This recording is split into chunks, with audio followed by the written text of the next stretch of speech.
ಕೆಆರ್ಎಸ್ಗೆ ಅಡಿಗಲ್ಲು ಹಾಕಿದ್ದು ಟಿಪ್ಪು ಎಂಬ ಸಚಿವ ಎಚ್.ಸಿ. ಮಹದೇವಪ್ಪ ಹೇಳಿಕೆ ವಿಚಾರ ಮೈಸೂರಿನಲ್ಲಿ ಕೆಪಿಸಿಸಿ ವಕ್ತಾರ ಎಂ. ಲಕ್ಷ್ಮಣ್ ಸಮರ್ಥನೆ.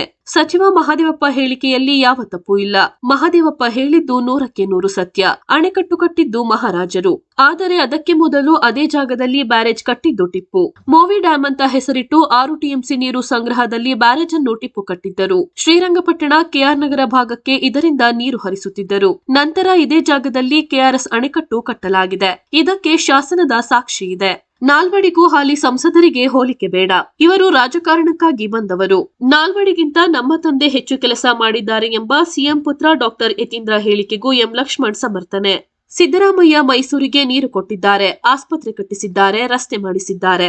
ರಾಜಪ್ರಭುತ್ವದಲ್ಲಿ ನಾಲ್ವಡಿಯವರು ಕೆಲಸ ಮಾಡಿದರು. ಪ್ರಜಾಪ್ರಭುತ್ವದಲ್ಲಿ ಸಿದ್ದರಾಮಯ್ಯ ಮೈಸೂರಿಗೆ ಕೆಲಸ ಮಾಡಿದ್ದಾರೆ. ಯತೀಂದ್ರ ಹೇಳಿಕೆಯಲ್ಲಿ ಯಾವ ತಪ್ಪು ಇಲ್ಲ ಎಂದರು. ಮೊದಲನೇ ಬಟಾಲಿಯನ್ ಶುರುವಾಗಿದ್ದು ಬೆಂಗಳೂರಲ್ಲಿ, 2ನೇ ಬಟಾಲಿಯನ್ ಶಿವಮೊಗ್ಗ, 3ನೇ ಬಟಾಲಿಯನ್ನು ಧಾರವಾಡ, ಈಗ 4ನೇ ಬಟಾಲಿಯನು ಮಾನ್ಯ ಮುಖ್ಯಮಂತ್ರಿಗಳು ಸಿದ್ದರಾಮಯ್ಯ ಸಾಹೇಬರು ಮನಸ್ಸು ಮಾಡಿ ಮೈಸೂರಿಗೆ ಕೊಡುವಂಥ ಕೆಲಸವನ್ನು ಮಾಡಿದ್ದಾರೆ. ಅದಕ್ಕೆ ನಾವು ಭಾಳ ಶ್ರಮವನ್ನು ಹಾಕಿದ್ದೇವೆ. ಕಳೆದ 4 ತಿಂಗಳು ನಿರಂತರವಾಗಿ ಅದು ಫಾಲೋಅಪ್ ಮಾಡಿ ಫೈನಾನ್ಸಿಂದ ಅಪ್ರೂವಲ್ ತಗೊಂಡು ಒಟ್ಟು 1192 ಹುದ್ದೆಗಳನ್ನು ಇಲ್ಲಿಗೆ ಮೈಸೂರು ಕೇಂದ್ರಕ್ಕೆ ನೇಮಕ ಮಾಡುವಂಥದ್ದಕ್ಕೆ ಆದೇಶ ಮಾಡಿ ಆಗಿದೆ. ಜಾಗ ಇರಲಿಲ್ಲ. ಜಾಗ ತಾತ್ಕಾಲಿಕವಾಗಿ ಇಲ್ಲಿ ಹಳೆ ಪೊಲೀಸ್ ಕಮಿಷನರ್ ಕಚೇರಿನಲ್ಲಿ ಶುರು ಮಾಡುವಂಥದ್ದಕ್ಕೆ ನಿನ್ನೆ 4/8/2025 ಮಾನ್ಯ DG ಆ್ಯಂಡ್ IGP ಅವರು ಆದೇಶ ಹೊರಡಿಸಿದ್ದಾರೆ. ಒಟ್ಟು ಇವರ ಕೆಲಸ ಏನು ಅಂದರೆ ಕರ್ನಾಟಕ ಸ್ಟೇಟ್ ಇಂಡಸ್ಟ್ರಿಯಲ್ ಸೆಕ್ಯೂರಿಟಿ ಫೋರ್ಸ್ನವ್ರದ್ದು, ಪೊಲೀಸ್ನವ್ರ ತನ್ನ ಮೈಸೂರು ಏರ್ಪೋರ್ಟ್ ಒಳಗಡೆ ಸೆಕ್ಯೂರಿಟಿ ಏನಿದೆ ಅದೆಲ್ಲ ಪೂರ್ತಿ KSISFನವ್ರದ್ದೇನೆ. ಮೈಸೂರು ವಿಮಾನ ನಿಲ್ದಾಣ ನೋಡ್ಕೊಳ್ಳುವಂಥದ್ದು ಒಟ್ಟು 8 ಜಿಲ್ಲೆ ಇವರು ವ್ಯಾಪ್ತಿಗೆ ಬರ್ತವೆ. ಮೈಸೂರು ಕೇಂದ್ರದ ವ್ಯಾಪ್ತಿಗೆ 8 ಜಿಲ್ಲೆ ಬರ್ತವೆ. ಇವ್ರ ಕೆಲಸ ಮೈಸೂರು ವಿಮಾನ ನಿಲ್ದಾಣಕ್ಕೆ ಸೆಕ್ಯೂರಿಟಿ ಕೊಡುವಂಥದ್ದು, ಮೈಸೂರು ಕೇಂದ್ರ ಕಾರಾಗೃಹಕ್ಕೆ ಸೆಕ್ಯೂರಿಟಿ ಕೊಡುವಂಥದ್ದು, KPAಗೆ ಕರ್ನಾಟಕ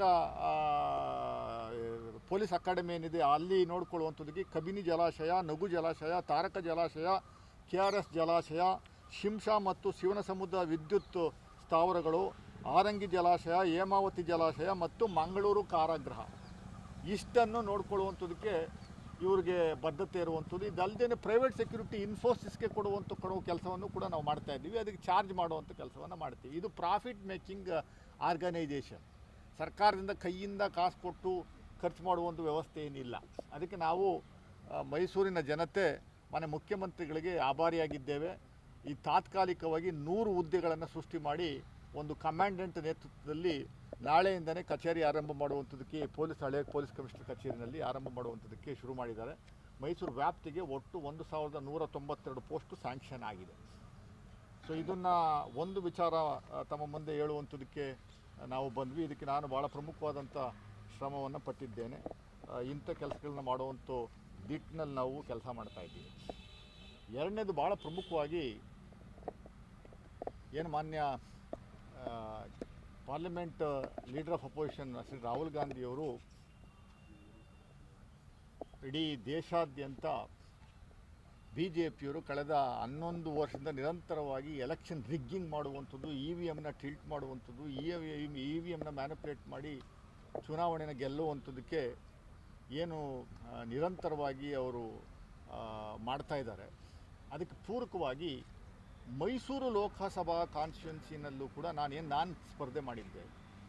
ಇಲ್ಲಿಯೂ ಕೂಡ ಒಂದಷ್ಟು ನ್ಯೂನತೆ ಆಗಿರೋದನ್ನ ನಾನು ಪಟ್ಟಿ ಮಾಡಿದ್ದೇನೆ. ಈ ಥರದ ಒಂದು ಬುಕ್ಕನ್ನು ತಯಾರಿ ಮಾಡಿದ್ದೇನೆ. ಇದರಲ್ಲಿ ಕೆಲವು ವಿಚಾರಗಳನ್ನು ತಮ್ಮ ಮುಂದೆ ನಾನು ಹಂಚಿಕೊಳ್ಳುವಂಥದ್ದಕ್ಕೆ ಬದ್ಧನಾಗಿದ್ದೇನೆ. ಮಾನ್ಯ ರಾಹುಲ್ ಗಾಂಧಿ ಅವರಿಗೆ 8ನೇ ತಾರೀಕು ನಮ್ಮದೇನು ಬೆಂಗಳೂರಲ್ಲಿ ಸಭೆ ಇದೆ. ಅದಲ್ಲದೆ ಎಲೆಕ್ಷನ್ ಕಮಿಷನ್ಗೆ ಏನು ದೂರು ಕೊಡುವಂಥದ್ದು ಇದ್ದೀವಿ. ಮೈಸೂರು ಲೋಕಸಭಾ ಕಾನ್ಸ್ಟಿಟ್ಯೂನ್ಸಿಯನ್ನು ಸೇರಿಸಿ ಕೊಡುವಂಥ ಕೆಲಸ ನಾವು ಮಾಡ್ತೀವಿ.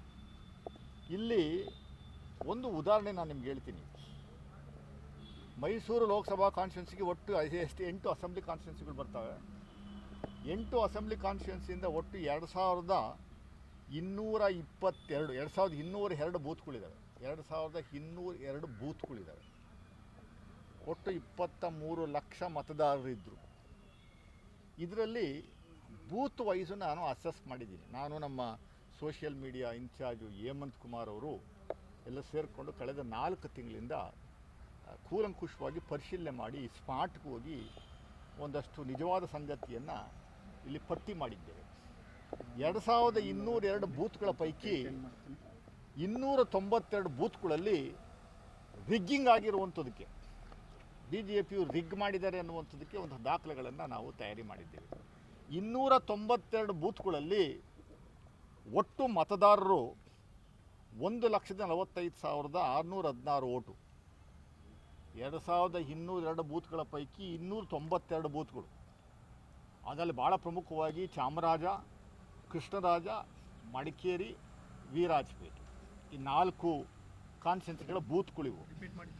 ಚಾಮರಾಜ, ಕೃಷ್ಣರಾಜ, ಮಡಿಕೇರಿ ವಿಧಾನಸಭಾ, ವಿರಾಜಪೇಟೆ ವಿಧಾನ ಕ್ಷೇತ್ರದಲ್ಲಿ ಆಗಿರುವಂಥ 292 ಬೂತ್ಗಳು ಬಹುತೇಕ ಈ 4 ಅಸೆಂಬ್ಲಿ ಕಾನ್ಸ್ಟಿಟ್ಯೂನ್ಸಿ ಸೇರಿದ್ದಿರುವಂಥ. ಒಟ್ಟು ಬೂತಿನ ವ್ಯಾಪ್ತಿಗೆ ಬರುವಂಥ ಮತಗಳಾಗಿರುವಂಥದ್ದು 1,45,616 ಓಟ್ ಆಗಿದೆ. 1,45,616 ಓಟಿನ ಪೈಕಿ ಕಾಂಗ್ರೆಸ್ ಪಕ್ಷ ನನಗೆ ಬಂದಿರುವಂಥ ಮತ ಬರೀ 27,522. 27,522. 1,45,616 ಓಟಲ್ಲಿ ಕಾಂಗ್ರೆಸ್ ಪಾರ್ಟಿ ಅಭ್ಯರ್ಥಿ ನನಗೆ ಬಂದಿರುವಂಥ ಮತ ಬರೀ 27,522. BJPಗೆ ಬಂದಿರುವಂಥ ಮತ 1,18,094 ಮತ. This is the winning margin of BJP.